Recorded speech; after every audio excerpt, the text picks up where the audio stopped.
Assalamualaikum warahmatullahi wabarakatuh. Selamat datang di channel Alvina Khairani Dalimunte.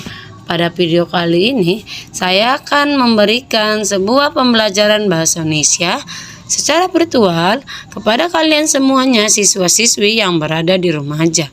Dan jangan lupa pada prinsip-prinsip Alvina Khairani Dalimunte di sini adalah belajar membawa keberhasilan. Di sini saya akan menjelaskan tentang teks eksposisi mata pelajaran bahasa Indonesia.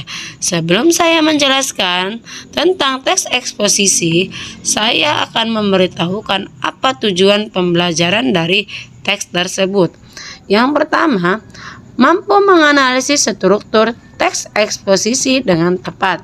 Yang kedua, mampu menganalisis kaidah kebahasaan teks eksposisi dengan tepat. Yang ketiga, mampu mengidentifikasi struktur dan kaidah teks eksposisi dengan tepat. 4. Mampu menulis teks eksposisi dengan memperhatikan struktur dan kaidah kebahasaan aspek lisan dengan tepat. Di sini saya akan menjelaskan apa itu teks dan apa pengertian dari teks eksposisi. Mengapa teks itu dikatakan teks eksposisi? Nah, ini dia. Karena teks eksposisi adalah teks yang berisi informasi yang diperoleh dari hasil pengamatan, penelitian, atau pengalaman dan dapat menambah wawasan. Pengertian teks eksposisi adalah paragraf atau karangan yang terkandung sejumlah informasi dan pengetahuan yang disajikan secara singkat, padat, dan akurat yang memuat fakta dan opini. Lalu di sini saya akan menjelaskan tentang struktur teks eksposisi. Sebelum saya menjelaskan strukturnya, saya ingin memberitahukan apa tujuan dari teks eksposisi. Teks eksposisi bertujuan memaparkan informasi kepada pembaca atau pendengar. Di sini ada terbagi 3 dari struktur teks eksposisi. Yang pertama di sini pernyataan pendapat atau tesis. Bagian pembuka yang berisi pendapat tentang topik yang dibahas. Yang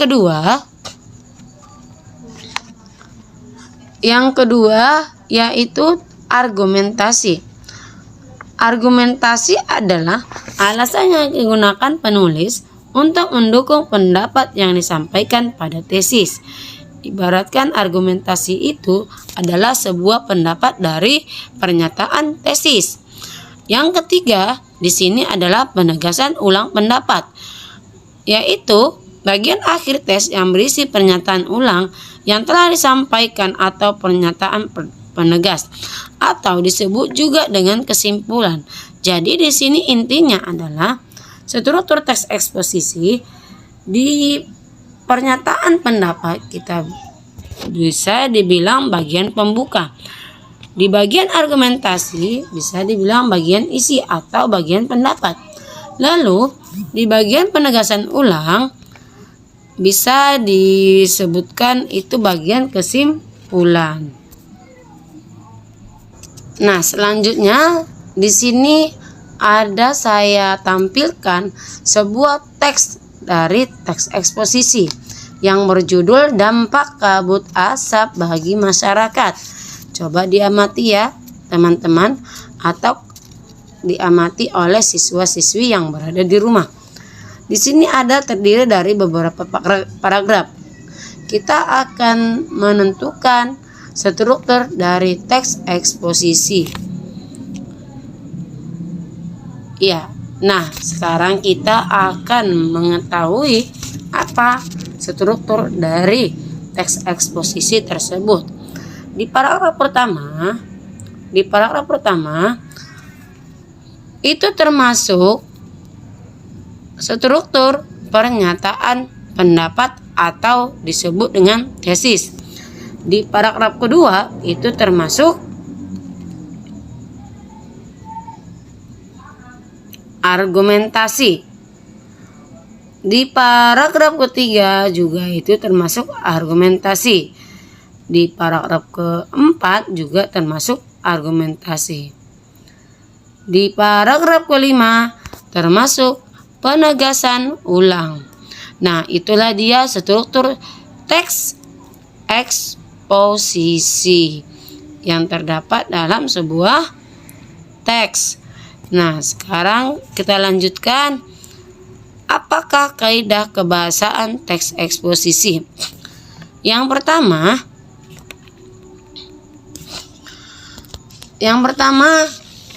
menggunakan kata-kata teknis atau peristilahan yang berkenaan dengan masalah utama atau topik yang dibahasnya, seperti sains, teknologi, dan seni. Itulah dia contoh dari kata teknis. Lalu yang kedua, menggunakan konjungsi kausalitas atau sebab akibat, seperti karena, sebab, maka, oleh sebab itu. Yang ketiga, di sini menggunakan konjungsi temporal. Contohnya seperti sebelum itu, kemudian, pada akhirnya, dan sebaliknya. Yang keempat,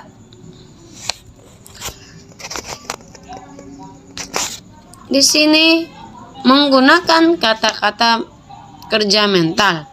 Kata kerja mental itu disebut dengan tindakan. Contohnya seperti memperhatikan, menggambarkan, mengetahui, memahami. Yang kelima, di sini menggunakan kata-kata perujukan seperti menurut, berdasarkan, merujuk pada pendapat. Yang keenam, di sini menggunakan kata-kata persuasif atau kata ajakan seperti hendaklah, sebaiknya, diharapkan, perlu, harus, dan seharusnya. Ada 6 kaidah kebahasaan teks eksposisi. Selanjutnya, kita akan membuat langkah-langkah dalam menulis karangan eksposisi, yaitu 1. Menentukan topik atau tema. Kalian harus menentukan topiknya dulu supaya kalian bisa menulis dalam teks eksposisi. Yang kedua, menentukan tujuan. Kalian tentukan tujuan kalian dulu agar tulisan kalian bisa lebih bagus dan bisa dipahami. Lalu yang ketiga, mendapatkan data yang sesuai dengan topik. Yang keempat, membuat kerangka karangan. Yang kelima, mengembangkan kerangka menjadi karangan eksposisi. Nah, sampai situlah penjelasan secara singkat dari teks eksposisi. Yang pertama tadi sudah dilanjutkan dengan pengertian teks eksposisi. Lanjut kedua, tujuan teks eksposisi. Ketiga, struktur teks eksposisi. Dan yang keempat, kaidah kebahasaan teks eksposisi. Terima kasih kalian sudah mendengarkan penjelasan dari saya, Elvina Khairani Dalimunte, tentang teks eksposisi yang dipaparkan di media tersebut. Semoga bermanfaat bagi kalian semua. Thank you.